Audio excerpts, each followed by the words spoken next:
What does the Constitution mean to you? I think we well answered that. Okay, well, I can answer it in a different way. The Constitution means to me this, that a handful of people, well, it's more than a handful, but a small amount of people can have such an impact upon our world that they can, for at least a short period of time, 250 years approximately now, or 240 years or thereabouts, allow people, and let's remember, most people who have ever existed in this world have been, in some form or another, slaves or serfs. And these people, back in 1776 and thereabouts, these wonderful, brilliant, brave, courageous, strong, and somewhat odd people, created a situation for us in this country which has allowed other parts of the world to use us as an example, has allowed the individual to be happy and not a slave. And that's what the Constitution means to me. It allows the individual to be happy and not a slave. Do you support the cap and trade bill? Why or why not? Absolutely not. The cap and trade bill is based upon science that is in question, serious question, and has been demonstrated to be influenced by political beliefs. That is first and foremost. Second of all, again, it's that, I was thinking last night, what's the difference between the parties, or parties? And then, I came up with this thought, well, maybe it's not really a group of people that have political similarities, they have personality similarities. And I'm thinking, well, because I know a lot of smart people that are on the left, and I'm thinking, well, I can't quite get there with that. I never have, and to me, maybe they just have a different personality, a different outset or whatever. But there's an urge in humans to create tyrannies, all in an attempt to avoid failure, death, and things that can't be avoided. And in that mad dash to create safety or certainty, instead we create jails, essentially, self-imposed limits that our society has put upon us.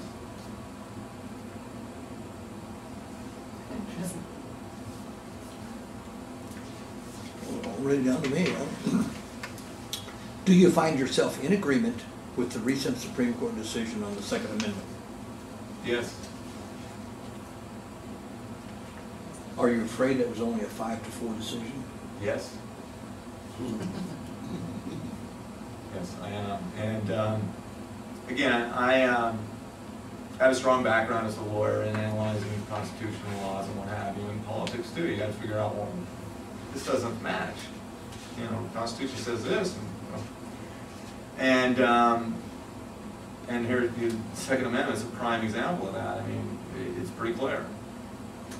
And so we know that we're dealing with political animals when we're dealing with the Supreme Court. They need to be slapped down by the Congress, the President, and the public from time to time. And that needs to be done. These people, to some extent, at some point, we're going to have to impeach a couple of those justices for not following the Constitution. That's right. And that needs to be considered. The old a switch in time saves 9 of Franklin Roosevelt. By putting pressure on the court, he did influence them. And that was his appropriate role, I suppose, as a president. Unfortunately, being a little leftist he was, he influenced them improperly. But at some point, we need to take the gloves off on the Supreme Court. Yes. Absolutely. What do you see as the biggest problem in your own party?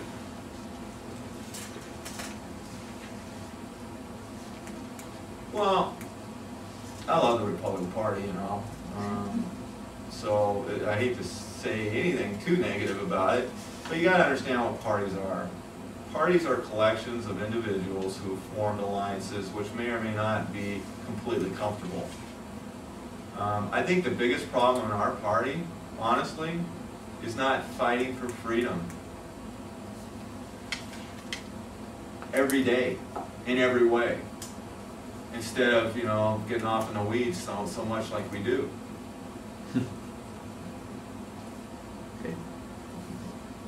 This is the last question, I guess. Do you have any questions for us or anything else you want to add? Yes, I do. Okay, so we're ready. Well, I got to finish the cap and trade. I really think that until the science is established better, that cap and trade is a threatening of our individual liberty, and that threat is by no means outweighed by any boogeyman that might be out there. That's number one. It's a huge tax increase. It's a huge centralization of power in Washington, D.C. You know, here's another thought I had last night. You know, 2,200 pages on the financial regulation bill or something like that, and they're going to kill millions of trees after that for regulations that are written on the intentions that were conveyed by the legislation.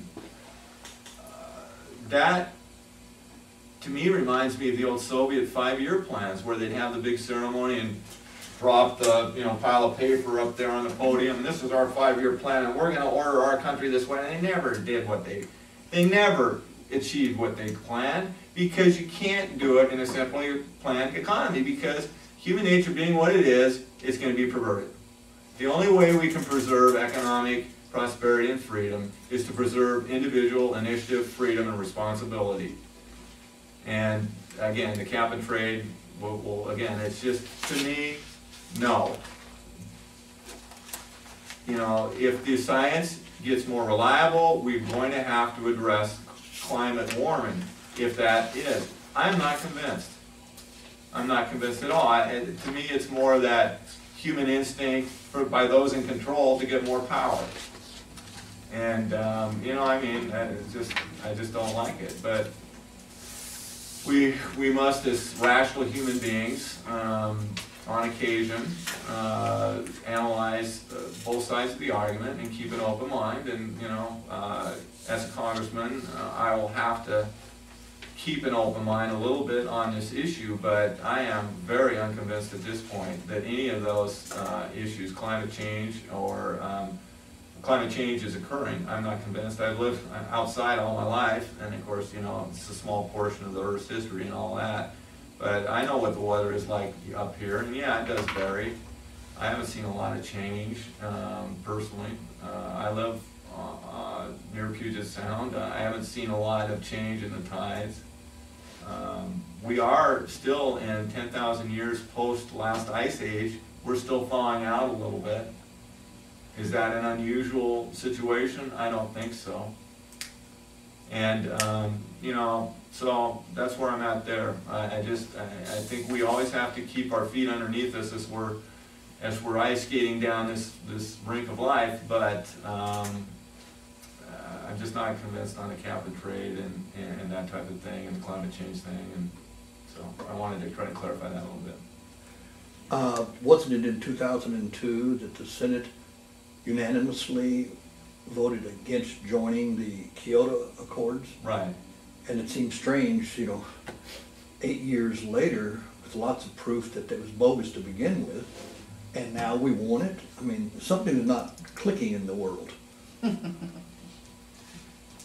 You're right. You're absolutely right. You know, but again, you know, I love controversy, and I love people arguing, because I think it leads to a greater truth and reality. And so, to some extent, you know, we have to, if we believe the way we do, and we do, we need to counter the poor arguments that we see from the other side. So, but that process is important into getting the truth, and we'll see who's got the better argument through the years, I guess. But I think we do right now.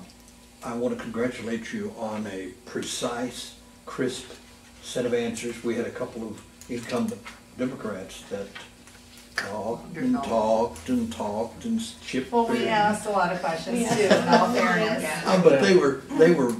There's a lot more to talk about when you've got bills to talk about and When different, you have the record. you know, voting records and. Well, and you things like know, that. But you were concise on the answers. I mean, they're Yeah. easy questions to me because, you know, these are the issues that really motivate me.